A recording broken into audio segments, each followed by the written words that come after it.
Bestsellers unveiled at NK News Shop. Step out in style with our top-selling apparel from the NK News Shop.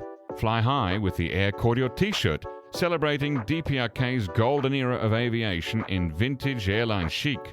Explore the stars with our Nada hoodie, inspired by North Korea's answer to NASA.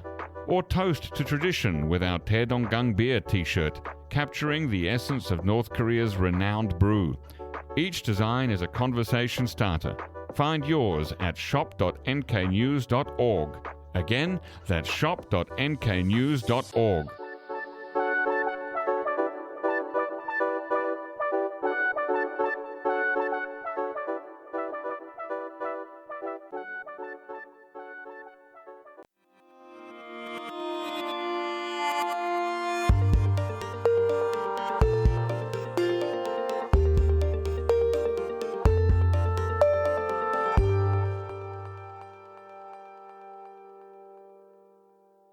Hello, listeners, and welcome to the NK News Podcast. I'm your host, Jacko Zwetsloot, and today it is Tuesday. It is Monday, the 2nd of March, 2026, late in the evening, and I'm joined from the United States by Ankit Panda. Ankit, welcome back on the show.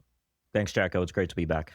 You were last on the show, if my memory serves, around 4 years ago in February 2022, and we're going to talk today about the U.S. and Israeli joint strikes on Iran and what North Korea might be learning from that.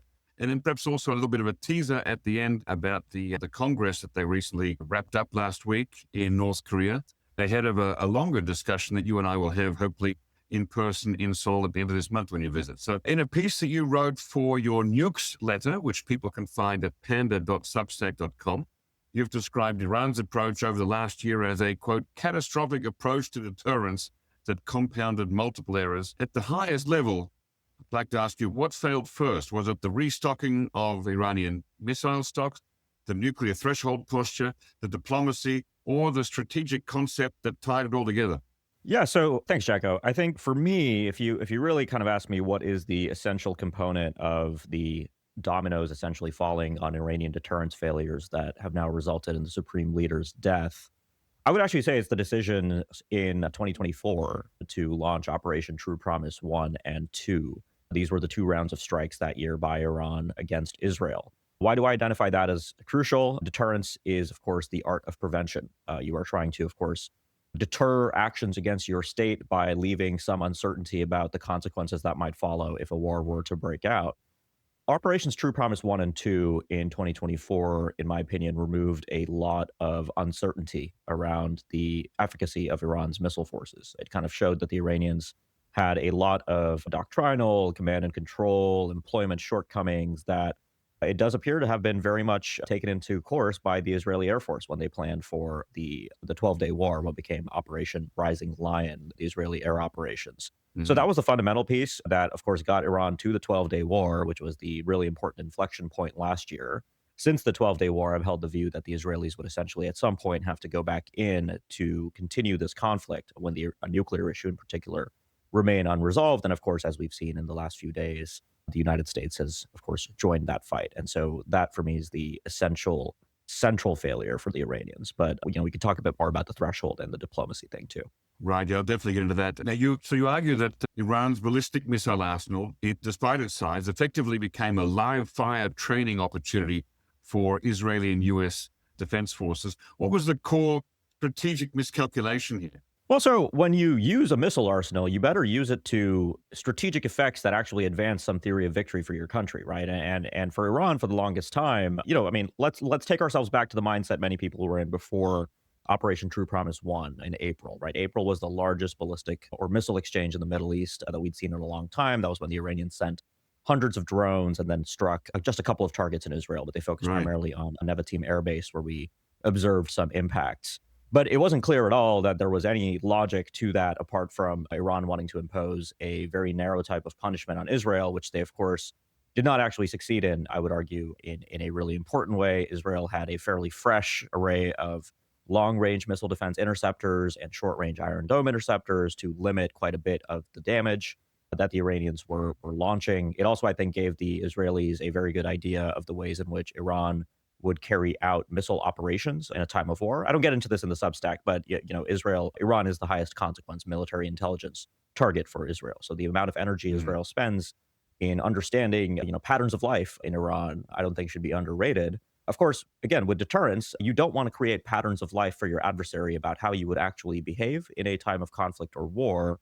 And Iranian ballistic missile operations during True Promise 1 and 2, I think, do also end up generating that for the Israelis, which means that the odds of Israel being as successful as it was during the 12-day war in destroying launchers in particular for Iranian missiles, I think also relates partly to that. So there's that link between deterrence and war fighting. Once deterrence fails, you have to sort of fight a war. With True Promise 1 and 2, we didn't get a full-scale war. We got these kind of long-range exchanges. But by the time the 12-day war and now Epic Fury and Roaring Lion have come around, the Iranians have dearly paid the price of their tactical and operational missteps. North Korea also has a lot of artillery, effectively big cannons facing Seoul, as well as missiles that it uses for deterrence. What would Pyongyang possibly be learning from how Iran's mass salvos were intercepted? Yeah, so there's I think some comparisons and some clear limits to the analogies between the two sides. I mean, first, there's a geographic difference that I think just has to be pointed out. North and South Korea are contiguous countries. The shortest flight times for rocket artillery systems is in the order of, in some cases, less than 1 minute. So really not meaningful from the perspective of missile defense, where there is a software and sensor process that has to happen before your interceptor has to fly, which also costs you time. And I think Seoul understands this, right? Which is why even before North Korea had nuclear weapons in the mid-1990s in particular, when this type of a war was actually, of course, very much being contemplated by the Clinton administration to prevent a long-term North Korean nuclear capability, the threat of artillery strikes against Seoul was a very capable conventional deterrent capability for North Korea. But the observation that I'm sort of chewing on, Jacko, and this is why it's nice to be on a podcast, because I'm not sure I'm fully ready to commit to this yet in writing, is, when I look at what the North Koreans are doing, and, we'll talk about this when we get to the Party Congress, there's a big focus right now for Kim Jong Un in conventional modernization, right? He's got a lot of dual capable nuclear and conventional missiles. Some 11 series in particular comes to the top of my mind. The KN-25, the sort of 600 millimeter artillery system that he's been really focused on. But as I think the Iranians have shown, if you do get a deterrence failure or a significant skirmish, you better be ready to operationally execute in a way that advances your post-war deterrence objectives or your post-skirmish deterrence objectives and your intra-war deterrence objectives, right? Deterrence continues to exist within a war, which is, again, I think what the Iranians have been trying to implement in the last 48 hours, which is how do you sort of impose pain on a bunch of Gulf countries to sort of get them to go to the United States and get the U.S. to stop the war, has not worked again. And so the North Koreans do need to give thought to these matters as well. And again, at the top, I will just say that North Korea, of course, having possession of nuclear weapons is not really learning anything new, right? I mean, you can make, a lot of journalists have asked me, what is Kim learning from the Maduro raid, from what's happened to Iran? I'd say, these are parts of the same story the North Koreans have been telling themselves for more than 2 decades about why they need nuclear weapons. So on the central deterrence question, I don't actually think the North Koreans are learning something they didn't already know. I think this very much feeds into their worldview about why nuclear weapons will help them avoid the fate that has befallen the Ayatollah now. Okay, that kind of preempts my next question. Is there anything that you can imagine that DPRK diplomats sitting in their embassy in Tehran this week might be cabling back to emphasize about integrated air and missile defense? Well, so integrated air and missile defense does complicate your employment strategy. But again, so we have to talk a little bit about why the Iranians are targeting in the way that they're targeting right now, right? So the Iranians had, True Promise 1, 2, and 3, very much a mixed record of successfully piercing Israeli air defenses. And, there's an open debate about how much of Israel's air defense was reconstituted. Iron Dome interceptors are plentiful, relatively cheap, but the Arrow system, which is the exo-atmospheric interceptor for the really long range, Khorramshahr, which is actually based off of the North Korean Musudan, those interceptors are more scarce. So the Iranians, I imagine, would have, considered what the magazine depth for interceptors would have been in Israel. Should they have tried with True Promise 4 to continue hitting Israel? Clearly, they've decided a mix is what works best for them, which, again, I find a little bit puzzling, but they have chosen to now strike a number of countries in the Gulf to impose costs. But again, these Gulf countries were not struck in the past, so they actually have a fairly complete magazine of interceptors to use again. So if you're North Korea, this is not really too analogous, right? You do have Japan and South Korea. You have two countries with military targets. The old assumptions about North Korea, and when I say old, I really mean post 2017 when they had nuclear weapons, was that some of these conventional deterrence questions were not that relevant because the North Koreans had the world's lowest threshold for nuclear use. So if a serious war began and targeting of Japan and deep in South Korea had already commenced, beyond just war fighting around the military demarcation line on the Korean Peninsula, nuclear weapons likely would have been used. But now I think, with the kind of conventional mix that the North Koreans clearly seem to be valuing, Kim Jong Un just at the Party Congress was talking about unmanned systems as well. He's been very interested in drones and cruise missiles. I do think the North Koreans will pay attention to how interceptor magazines will be spent down. And this is already a concern in Seoul, which is that the North Koreans are building these lower cost loitering munitions, drones, and even cruise missiles to basically throw a bunch of stuff at South Korea early in a conflict to saturate low altitude, short range air defenses before then following up with higher value nuclear systems. So again, some analogies there, but some pretty important distinctions, I would say. Okay, I want to move on to nuclear threshold. One of the sharpest contrasts that you make is between Iran's threshold nuclear strategy and North Korea's race to a minimally viable nuclear deterrent. Why did Iran end up at what you call sort of middle ground? Yeah, so look, I probably should have spent a little bit more time talking about this, but it's a Substack post, and so there's again limits to how deep I was going. So I mean, the basic argument is that the North Koreans built the bomb, and so they achieved deterrence effects against the United States and South Korea in a way that Iran does not. I would hazard that North Korea probably has very little sympathy for Iran's fundamental outcome here because of Iran's proximity, right? Iran was the non-nuclear weapon state that was the closest to the bomb for a long time, especially after the collapse of the JCPOA. They had about 10 weapons worth of highly enriched uranium that did get entombed last summer after Midnight Hammer in particular, the U.S. air operation. But Iran made no decision to weaponize. And so is it a kind of a nuclear latency? Is that the term for it? Yes, you could call it latency. You could call it the threshold, depending on how you want to really characterize it. But basically, they sort of walked up to the threshold without walking over the threshold. And look, I mean, I will say here, I don't really talk about this in the post, but, again, the differences between the two cases are instructive here, right? The Iranians have, they had an active weaponization program in the early 2000s. They stopped that work, we think, after 2003. And in the aftermath of that, they have preferred diplomacy for a variety of reasons. But one of those reasons is that I don't think they actually thought that they could get away with weaponization without the Israelis and the Americans attacking them. And again, that has to do with, Iran's a country of 90 million people, fairly well integrated with the global economy when you compare it to a case like North Korea, which is famously a hard intelligence target with a very difficult and oppressive human intelligence environment internally. What we've learned in the last 2 years is that I had pretty generous assumptions about how well Israeli intelligence had penetrated Iran. Those assumptions have been revised upward, which is to say that the Iranians have been extremely well penetrated by Israel. And so the deterrent factors that existed for the Iranians in deciding to change their approach to nuclear latency or the threshold or just deciding to seek the bomb, I think should not be understated, right? And again, they had IAEA verification, which of course, since last year has not been operative. But in the past, they would have had to send a very dangerous signal by essentially either kicking inspectors out deliberately to divert nuclear material for a weapons program or constituting a fully covert enrichment facility or program, which again could have been detected. So there were still factors that I think shaped Iranian decision-making here that I don't talk about in the post. But the broader picture is that, to go back to the diplomats in Tehran cabling back to Pyongyang, I think it will be, that North Korea's leader and leaders essentially got the big picture right, especially post the Iraq war. And, I don't know how much the North Koreans will appreciate the factors I've described about why the Iranians didn't actually go there.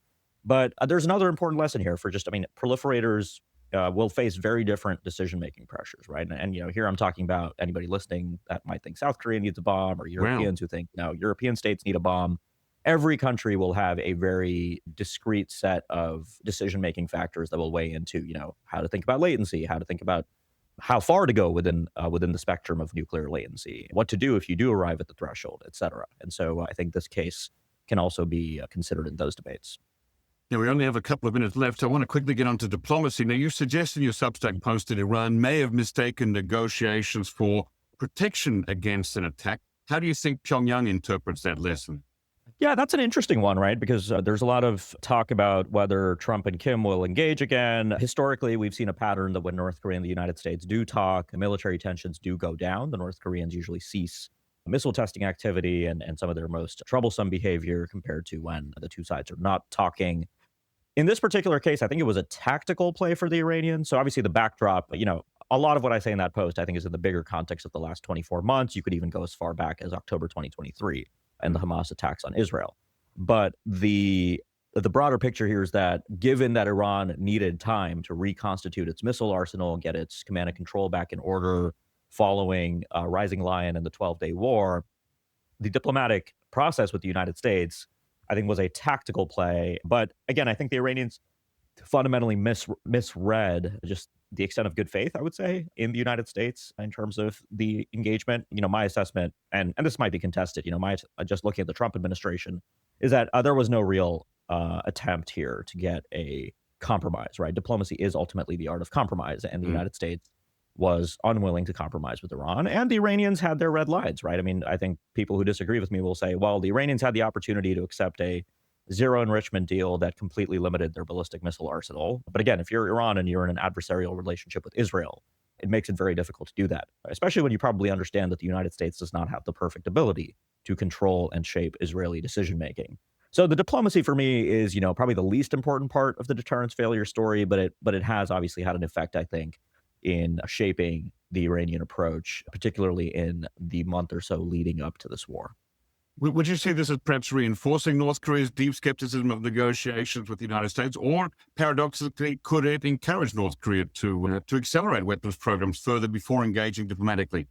Look, I mean, I think the North Koreans are very careful students of American politics. In 2017, I've argued that it basically took North Korea until about August 2017, if you remember the Guam crisis that year, to really learn that Donald Trump was a very different American president than all the American presidents North Korea had dealt with since the Korean War, essentially. This time around, I'd be willing to hazard that the United States approach to the use of force and the seeming erraticness with the United States just behaving in wanton ways around the world is actually going to be, on balance, a dissuading factor for the North Koreans in terms of engagement with the U.S. It's not that the U.S. is going to start a war with North Korea. Again, I think North Korea's nuclear deterrence capabilities are quite robust. It's just that, what are the lessons you take away on diplomacy? Again, the North Koreans need to believe that the United States will be ready to accept a compromise, as Kim put it at the Party Congress, peaceful coexistence of some kind. Until he sees that, I don't think the North Koreans are going to be particularly itching to meet with Donald Trump. Okay, and last two questions here. In a piece that you wrote that was published just today on NK Pro about Kim Jong Un's new 5-year weapons plan based on the Party Congress they wrapped up last week, you highlight a new emphasis on counterspace capabilities. So in light of what we're seeing in Iran, where command and control disruption and air dominance mattered enormously, how significant is North Korea's interest in anti-satellite or space denial systems? Yeah, so, just to put a pin on it, this Party Congress is the first time that we have high-level political guidance from the Workers' Party endorsed by Kim Jong Un in a final report to focus on counterspace weapons. So it's a really important inflection point. I would sort of compare it to the endorsement of tactical nuclear weapons at the 8th Party Congress, which was the first time North Korea endorsed that particular set of capabilities. The U.S. is building a Golden Dome. There's a lot going on in space. South Korea has aspirations to launch more military satellites as well.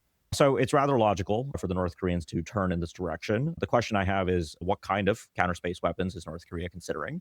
The Party Congress report is ambiguous on that front, but I'm sure the Academy of National Defense Science and our good friends Jang Chung-ha and so on will have answers for us soon. But one possibility is that North Korea will look at nuclear-capable anti-satellite weapons, which sound horrifying, and they are horrifying, but they are actually a very attractive option for North Korea when the current name of the game in space for the United States is proliferating constellations, right? So instead of having a small number of big, fat, juicy satellites, the United States is moving towards a model where it will have hundreds of smaller, less juicy satellites. And so destroying a smaller constellation might require a nuclear weapon. And of course, the U.S. has already alleged Russia is moving in this direction.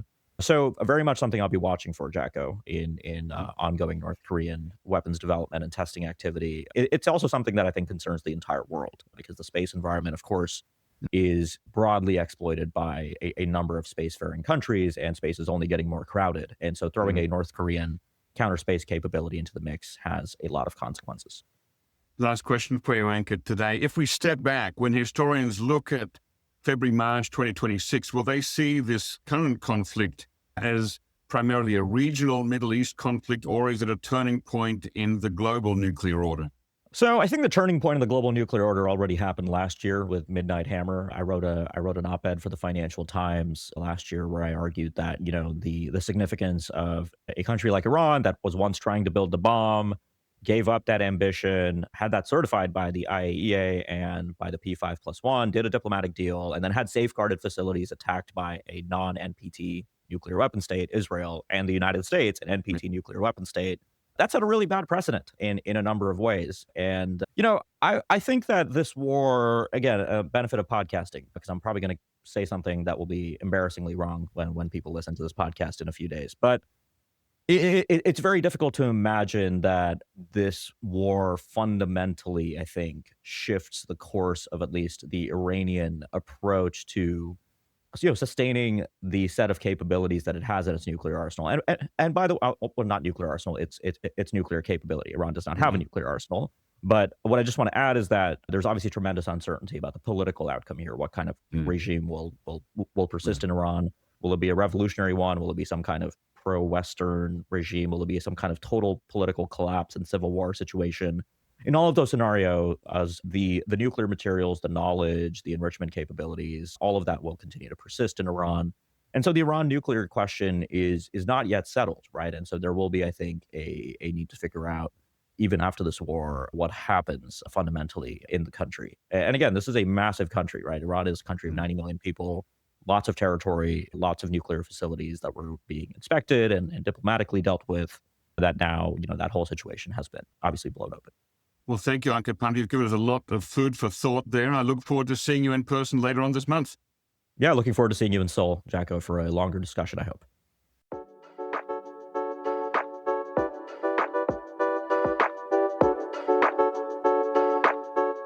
Looking to stay informed about South Korea's fast-evolving political, business and cultural landscape?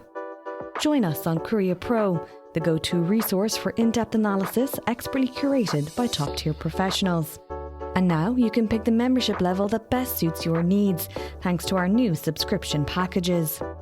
Starting at just $199 annually, you can access daily analysis and our weekly podcast.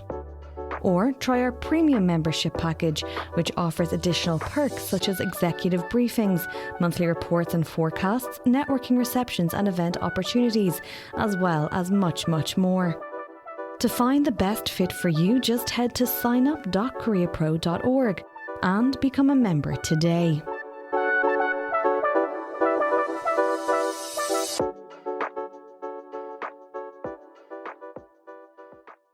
Ladies and gentlemen, that brings us to the end of our podcast episode for today. Our thanks go to Brian Betts and David Choi for facilitating this episode, and to our post-recording producer, Alana Hill, who cuts out all the extraneous noises, awkward silences, bodily functions, and fixes the audio levels. Thank you for listening, and listen again next time.